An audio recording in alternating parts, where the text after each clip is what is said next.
dahil siya po ang bumubuhay sa atin. Sa atin, ito po yung bumubuhay sa atin. Ito po yung nasa sa ating personal na ito po yung hininga natin. Siya ang pinagmulan, yan lupa ang pinagmulan ng ating katawan, si Ina Eva. Yun po mga kapatid. At si Ama Adan na Diyos Espiritu Santo, buhay na buhay, kako kasi buhay si Ama Adan na at si kasi Ina Eva na sila po ang pinagmulan ng ating buhay at katawan. Ama Adan at Ina Eva, buhay na buhay.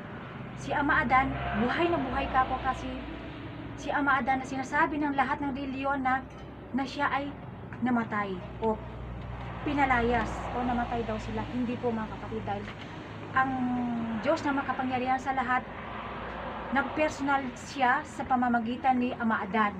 Siya po yung liwanag na dyan na nakikita natin sa taas. Siya po yung liwanag o siya po yung araw, sa English sun. Yan na nakikita natin na kataas-taasan sa lahat, kataas-taasan, kagalang-galangan, o siya po ang nagbigay buhay sa atin, si Ama Adan.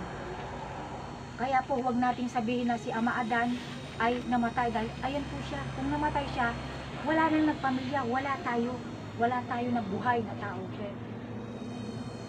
Kaya po, andito po may paulit-ulit tayong sinasabi ito, dahil dito po ninyo malalaman sa katuruan ng Motherland at Promised Land ang buong katotohanan. Yun po ang katotohanan po mga kapatid. Kasi nagpersonal po ang langit o nagpersonal ang buhay sa pamamagitan ni Ama Martiniano Managello Damagan Tolosig, na siya po pinagkatiwalaan o siya ang personal po ng Diyos upang bigyan tayo ng chance na humingi ng tawad o hanapin natin o unawain natin ang buong katotohanan na sinabi sa amin ng dito sa katuruan ito, ang buong katotohanan, na ang katotohanan po mga kapatid ay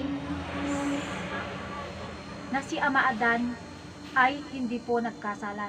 Silang dalawa ni Ina Eva, mga kapatid. At yan po, lahat po ng sinabi na ipinaunawa ni Ama Martiniano, ang nagpatunay din po ang personal po ng lupa na si Inay Maria Conchita Santiago Ilagan, mga kapatid. Di po ba? O di ba, buhay na buhay ang basihan namin. Buhay na buhay. Yun po mga kapatid. Na ang katotohanan na ito ay kailangan maunawaan natin. Ito yung katotohanan na God Almighty, siya po yung nag-iisang Diyos, na ang pangalan niya si Ama Adan, personal niya mga kapatid niya, na hindi kailanman namatay si Ama Adan, dahil si Ama Adan ang personal po ng Diyos. Hindi po kailanman mamamatay ang Diyos, dahil kung namatay siya, di wala na rin tayo. Kasi po, ang Diyos na makapangyarihan, siya po ang bumubuhay sa atin. Hanggat andyan ang liwanag, hanggat andyan tayo nabubuhay, buhay siya, kasi buhay ang Diyos. Buhay ang Diyos mga kapatid. Dito lang niyo po mapapakinggan dito sa Motherland at Promised Land ang tunay, nakikita mo, nararamdaman mo, nahahawakan mo lahat ang Diyos mga kapatid. Na kung dyan ka maniniwala sa ginaya lang natin sa mga reliyon, wala tayong mapapala dyan mga kapatid. Dito, kaya nga po 1970s pa o 1960s na lumabas itong katuruan na ito na nagpersonal ang buhay at nagpersonal ang lupa, nagpersonal siya sa pamamagitan ng tao na kagaya natin, nagpersonal para magsalita.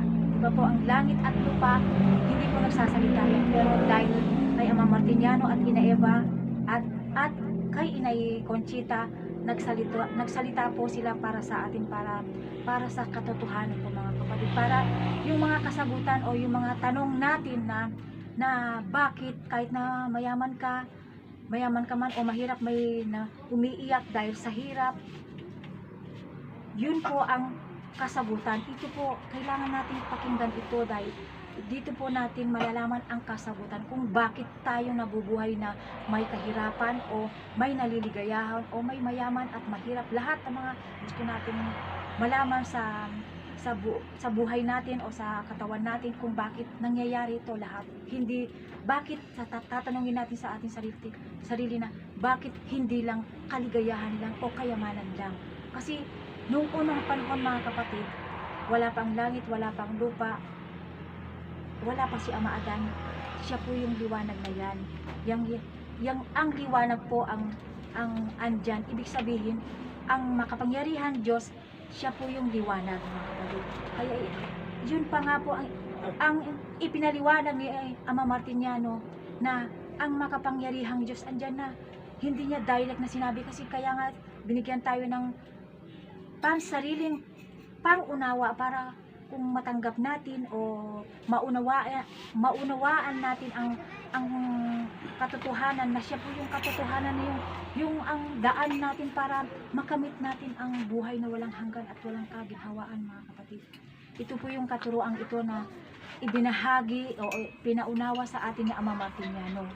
Kasi kung hindi tayo makikinig, kung hindi tayo, kahit na nakinig ka, kung ayaw mong unawain, kung ano lang ang gusto ng pride mo, kung ano yan lang ang naunawaan mo na ang alam mong tama, pero hindi pa patama, yun po, kailangan natin pakinggan po natin. Kailangan natin umunawa mga kapatid. Yun ang sinasabi ni Ama Martiniano nung andyan pa ang personal ng buhay.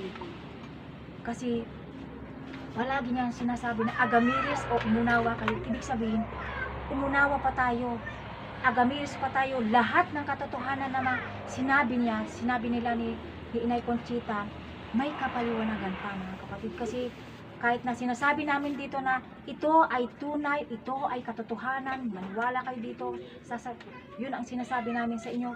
Kung hindi nyo naman unawain mabuti, unawain natin mabuti mga kapatid para nang sa ganun ay mapatotoo mo rin sa sarili mo na ito ay katotohanan.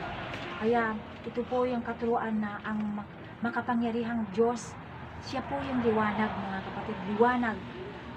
Yan, nag-iisa lang naman, unawain natin mabuti mga kapatid kasi nag-iisa lang naman ang Diyos na makapangyarihan sa lahat na nasa langit. Ano pa ba ang ibang nakikita natin diyan sa langit kundi ba hindi ba yung liwanag lang na nagliliwanag sa lahat, buong mundo? O, siya ang kataas-taasan sa lahat. Yun po mga kapatid, unawain po natin mga kapatid kasi kung hindi natin uunawain at mataas ang pride mo, kung ano lang ang naunawaan mo o naintindihan mo na sinabi ng matatalino dyan sa libro Biblia na siya daw ang katotohanan, wala nanggagaya ka na lang, nakikigaya ka na lang, sumusunod na ka na lang sa kasalanan ng iba na matatalino kung dyan ka bumabase rin sa binayaran na katuruan. Yun po mga kapatid, yun po. Pero dito po sa katuruan ito, hindi kailanman ito na masisira dahil ang buhay ay walang hanggan mga kapatid. Kasi dyan po sa reliyon, dyan sa libro Biblia, ang buhay mo muna ay mamamatay. Pero dito po mga kapatid sa katuruan ng Motherland at Promised Land, katuruan na sinabi ni Ama Martiniano, na unawaan namin dito kay Ama Martiniano, ipinakilala niya ang makapangyarihang Diyos, kung sino, ano ang bumubuhay sa atin. Ito po ay makakamit natin ay buhay na walang hanggan at walang hanggang kaginawaan. Wala pong patay muna. Yun po mga kapatid. Ito po yung katuruan na hindi mo kailangang bayaran para maunawaan mo, hindi po. Kundi sarili mong pangunawa ang kailangan. Kasi anong silbi ng katalinuhan natin kung hindi natin gamitin dito mismo sa katuruan ito? Kasi lahat naman ng mga reliyon, lahat ng paniniwala na nakabase sa libro Biblia, dyan sila naniwala. Pero dahil sa alam mo na yan, kung gusto mong maniwala o kung gusto mong hanapin pa ang mas o pinaka makatotohanan, dito po tayo sa Motherland at Promised Land, lalo na dito sa Motherland, dahil dito po sa Motherland, dito po lahat ng natuklasan o lahat po ng pang-unawaan dito lahat dahil ang Diyos na makapangyarihan sa lahat, siya po yung liwanag. Kaya nagliwanag na po. Kailan lang nung 2016 pa. Kasi sa Promised Land, hindi ko naman sa binubuhat ang aking sarili. Kasi sa Promised Land, 1990s ko pa, 1980s, 1980s ko pa nalaman yan, pero hindi pa nagliwanag ang aking kaisipan. Mula lang nung 2016, nagliwanag ang aking kaisipan. Kasi ang Diyos na makapangyarihan sa lahat, siya po ay liwanag. Dahil siya ay liwanag, liwanag din ng kaisipan natin ay kailangan natin maunawaan. Liwanagin pa natin ang ating kaisipan para maunawaan natin lahat ng mga sinabi ni Ama Martiniano na katotohanan. Kasi walang silbi ang katotohanan kung walang pangunawa o walang kaliwanagan. Yun po mga kapatid, kasi sa Motherland ayaw nilang tanggapin sa lahat ng mga reliyon, ayaw tanggapin o ayaw nilang unawain na yung God Almighty na nag-iisang Diyos na yan, yung liwanag, ayaw tanggapin. Pero mga kapatid, ang masasabi ko sa inyo, dahil ako ang napatunayan ko sa sarili ko, dahil kung wala ang liwanag, kung wala ang makapangyarihang liwanag na yan, wala po yung langit, lupa at saka si Ama Adan. Wala po yung liwanag ng ating kaisipan. Hindi natin mauunawaan ang katotohanan mga kapatid, kasi ang Diyos ay liwanag, kailangan maliwanag din ang kailangan natin ibahagi, kasi ito lang po ang tanging paraan naming may isasabi namin sa inyo, dahil ito po yung pinakakagustuhan ng Diyos, na alamin natin kung sino tayo, saan ba tayo nagmula, o sino ang bumubuhay sa atin. O, diba po mga kapatid? Kasi sa Promised Land, nakagaya ko din naniwala noon, ang Diyos na pinaniniwalaan namin noon doon ay hindi nakikita. Pero dito sa Motherland, dito napatunayan, na marami nang nagpatunay mga kapatid na nakinig kay Ama Martiniano sa Promised Land noon, na wala pang liwanag, wala pang langit, lupa at Adan, andyan na ang liwanag. Hindi lang dinaylag ni Ama Martiniano, hindi lang dinaylag kasi pero andyan na mismo, sinabi na niya na hindi lang dinaylag na siya yung araw, pero meron nakapagsabi na ang Diyos ay liwanag mga kapatid. Hindi lang natin naunawaan. Kaya po ito sa mga turuan na ito, langit, lupa at saka si Ama Adan, sila po personas na yan po ang bumubuhay sa ating lahat mga kapatid. Hindi po yung libro Biblia mga kapatid, dahil ang libro Biblia ay hindi po yan buhay. Yun po mga kapatid, kasi ang tunay na bumubuhay sa atin, yun po yung buhay na ang tunay na libro Biblia, ito po yung bibig natin, o tayo po ang tunay na libro Biblia na buhay mga kapatid. Langit na Diyos Ama bumubuhay sa atin, ito po yung buhay natin. Langit, kataas-taasan, ito po yung Diyos na makapangyarihan sa lahat, nagpersonal sa pamamagitan ni Ama Adan. At si Ama Adan, nilikha niya si Ina Eva sa pamamagitan ng lupa mga kapatid. Diyos Ama, Diyos Anak, Diyos Espiritu Santo, langit, lupa at saka si Ama Adan, nilikha po sila sa pamamagitan ng salita mga kapatid. Dahil sa kapangyarihan ng Diyos, yan pong salita, nilikha po yung tatlo na yan mga kapatid. Kasi si Ama Adan ang lumikha na kay Ina Eva. Dahil kaya niya nilikha si Ina Eva, dahil siya po ang kasama niya ng pamilya mga kapatid. At kailanman hindi po sila namatay. Ang namatay, yun po yung makasalanan. Yun po yung mga gumawa ng libro Biblia. Nasaan na po sila ngayon? yung mga namatay na mga gumawa dyan. Kasi di ba po mga kapatid, ang kasalanan o ang kamatayan o ang sakit ay bunga ng kasalanan. Yun po mga kapatid ang totoo. Kasi kako, dahil bunga ng, ng kasalanan o patay ang kasalanan at ang patay ay bunga ng kamatayan, dahil siya po yung kasalanan na hindi, ano po yung kasalanan na, yan po yung kasalanan na hindi natin kinilala ang makapangyarihang Diyos na personal niya si Ama Adan. Hindi natin kilala, di ba? Lahat ng reliyon, hindi nila kinilala o hindi nila ginalang, hindi nila sinasamba si Ama Adan, bagkus pinagkasala pagka narinig mo lang ang Adan. Yung tao na yan, bakit gusto mo sabihin? Nagkasala yan, bakit may patunay ka ba? Nakita mo ba? Narinig mo lang dun sa mga libro Biblia na binayaran, walang ginawa kundi pagkasalanin niya si Ama Adan, na si Ama Adan ay kailanman hindi nagkasala mga kapatid. Kami dito sa Motherland at Promised Land, dito nyo lang matatagpuan ang katotohanan na si Ama Adan ay hindi po kailanman nagkasala, kasama niya si Eva.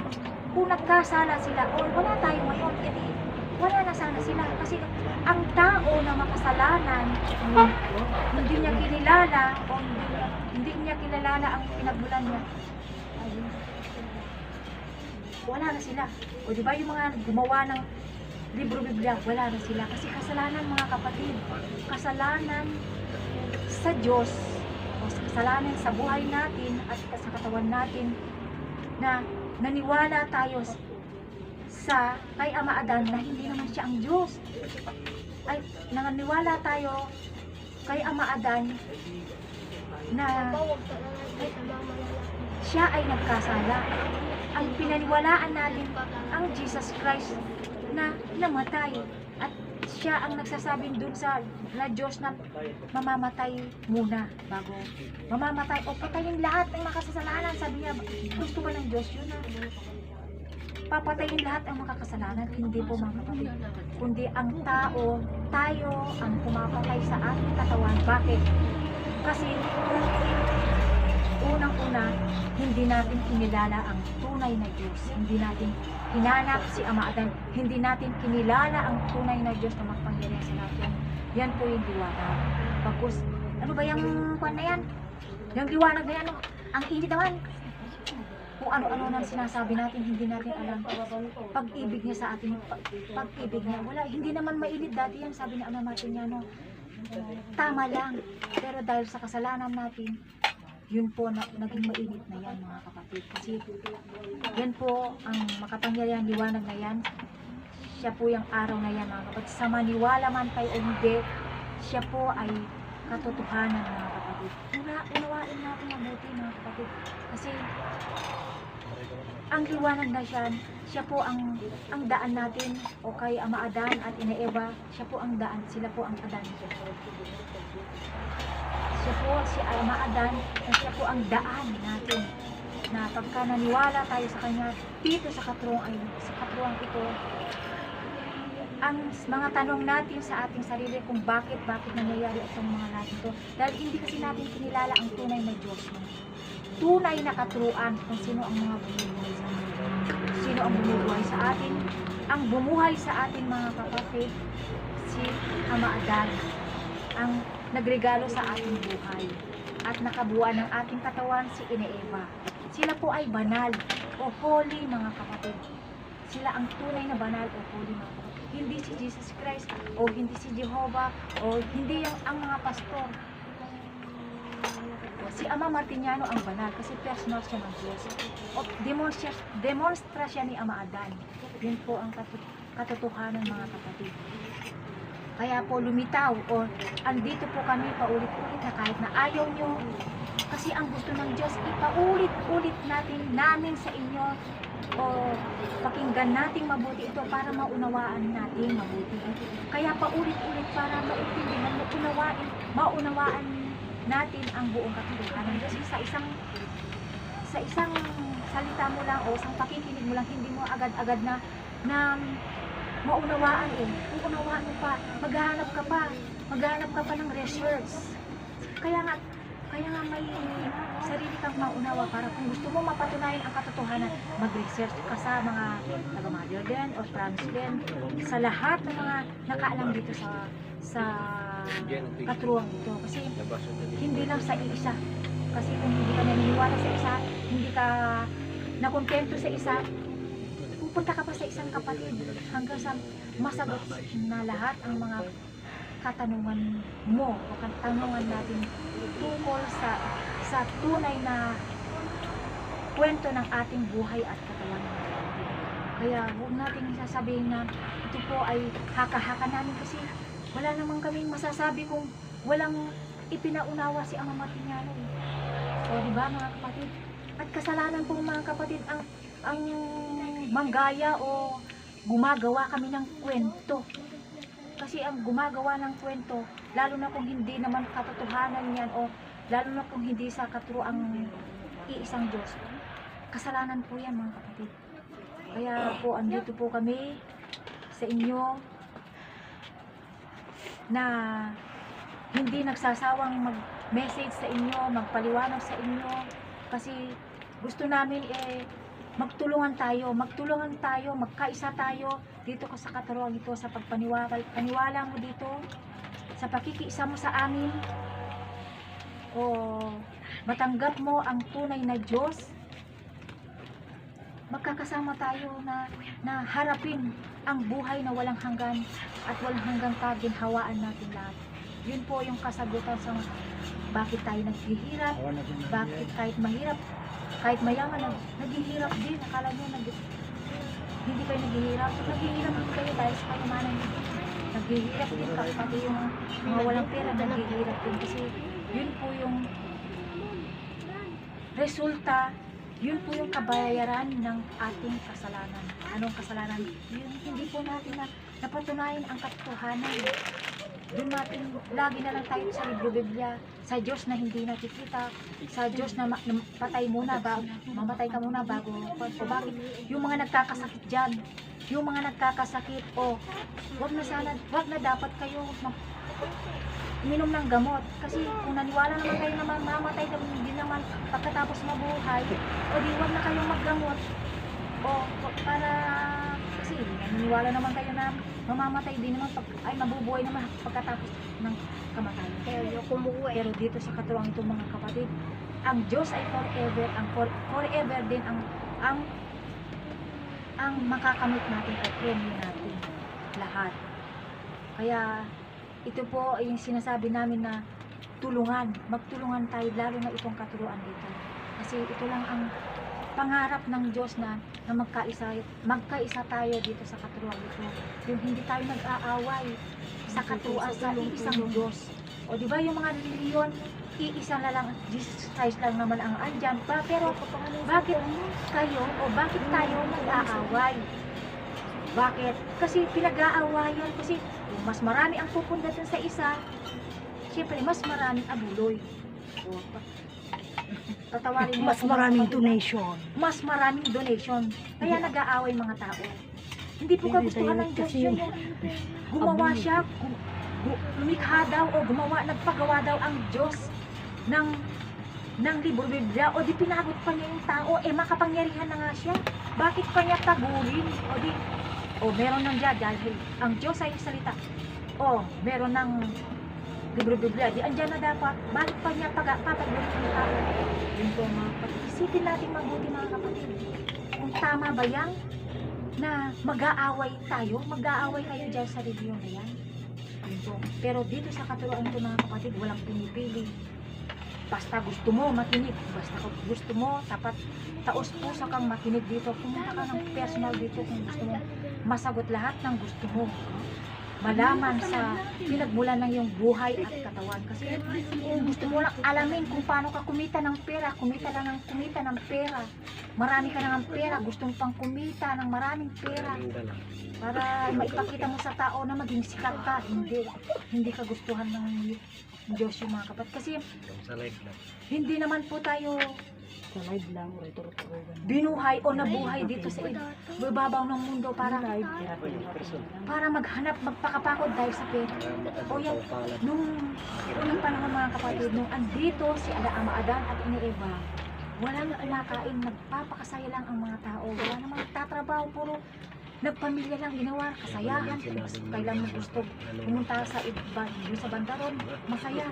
Pero nung wala na, nung pinagkasala na si Ama Adan at Ina Eva, na pinalayas daw, sabi sa libro Biblia, wala na nga, bumalik. Si Ama Adan, wala nga si Ama Adan sa personal natin dito, wala na personal niya dito sa atin, pero bumalik na siya sa pagka-Diyos niya. Ayan po, dyan, yung nag-iisang liwanag na yan, siya po yung pangalan ng Diyos na nag-iisa, na nag-personal, nagpamilya, siya po si Ama Adan.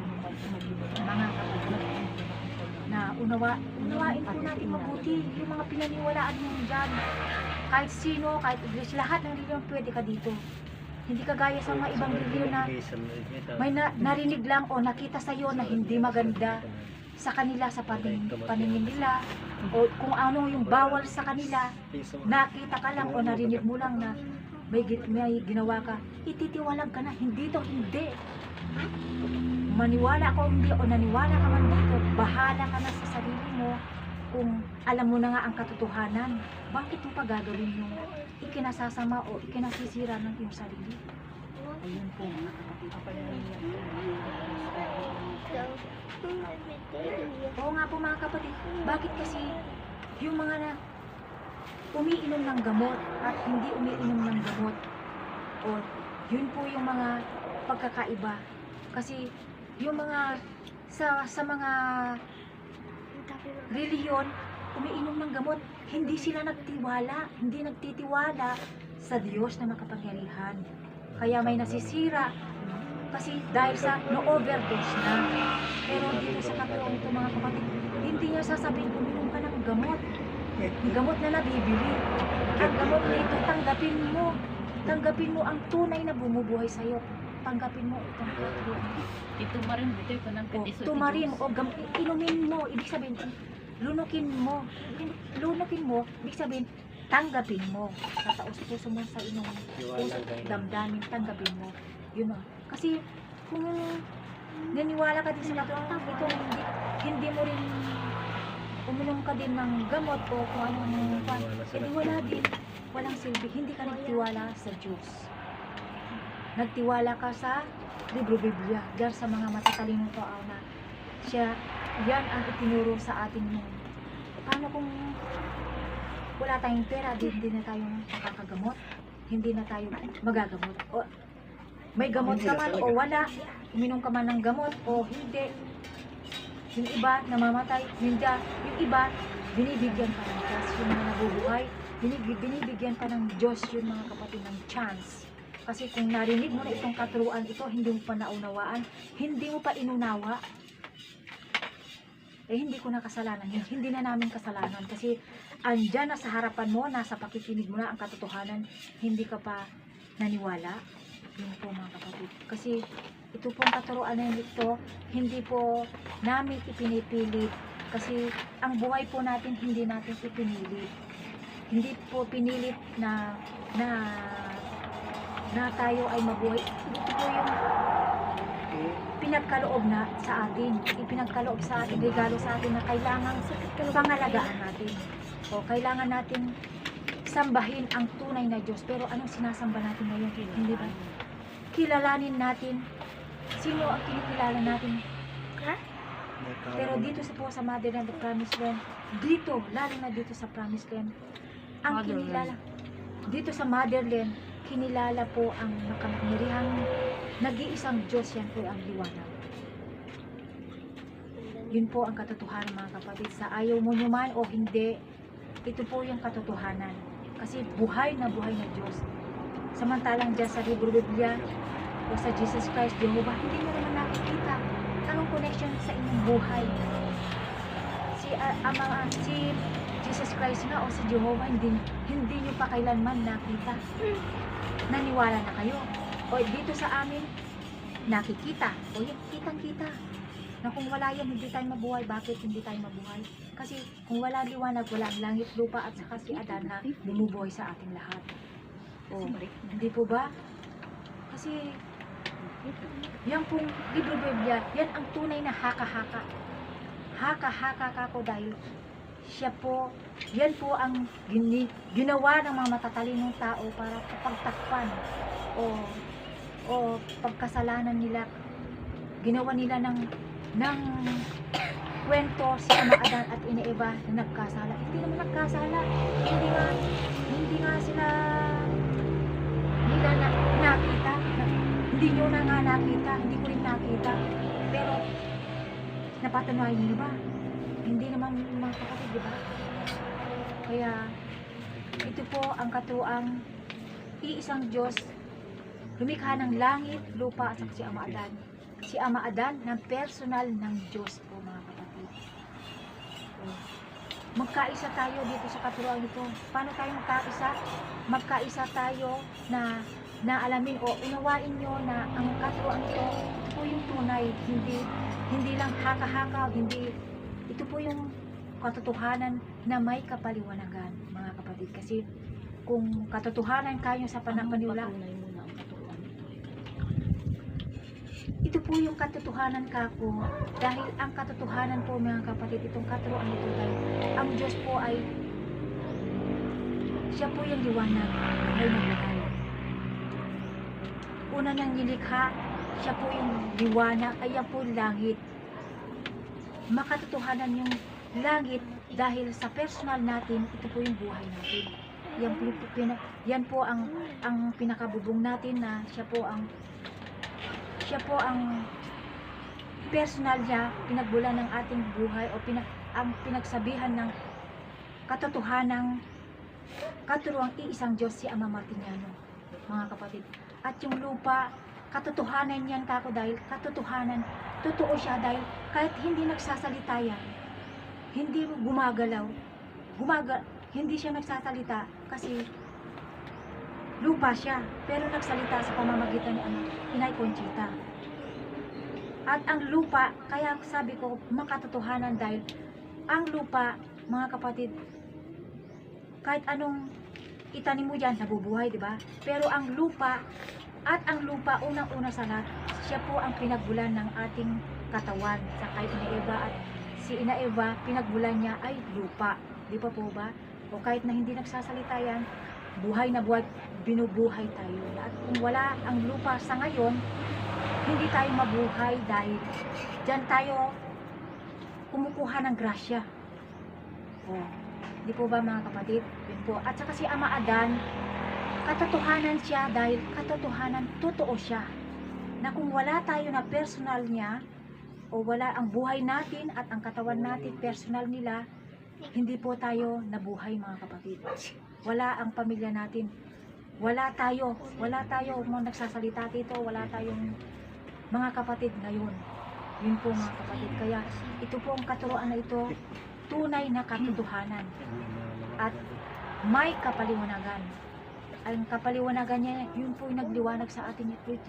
Ito po yung ating isip na nagliwanag na kung maunawaan mo ito, maunawaan natin, o sasabihin mo rin sa iyong sarili na ito nga pala ay totoo nga.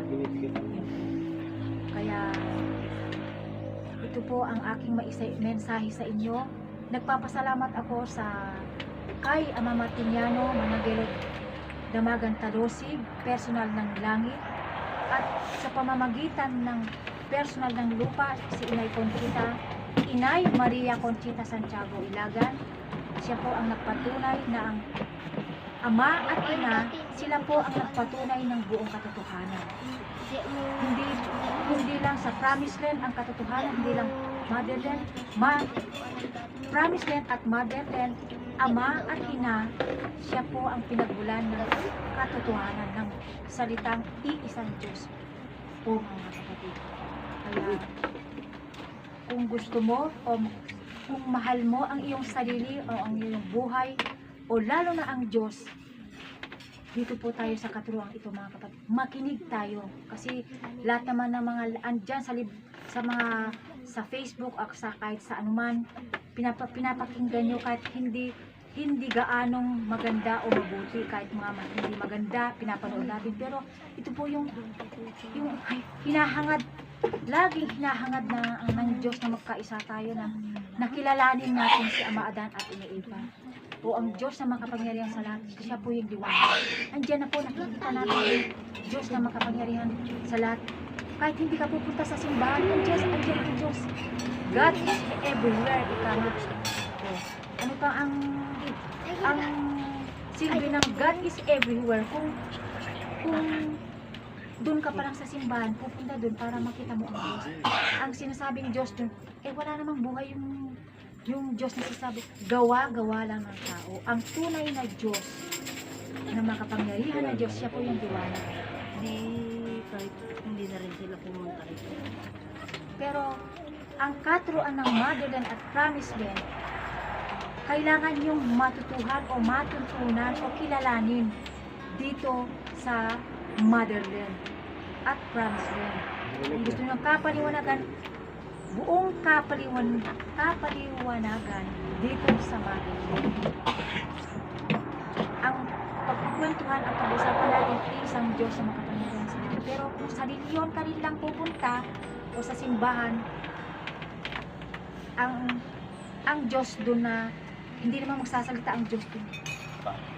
Pero dito sa katuruan ito, ang Diyos na buhay ay magsasalita sa pamamagitan ng namin dito na mga anak niya, na mga magkakapatid, dahil ang Diyos na makapangyarihan sa lahat nag-personal, kahit wala si Ama Adan na andyan siya sa taas, ang personal niya andito sa amin, ang katotohanan andito sa Motherland. Kaya kung mahal mo ang iyong sarili o ang Diyos, may personal ng buhay, ayos nagsalita. dito po sa Motherland, kailangan natin tuntunin ito kung gusto mong maliwanagan ang iyong isip sa buong katotohanan ng Biblia. Dadagdagan ko na po ng awit at pakinggan niyo po itong awit ko dahil isa din pong mensahe.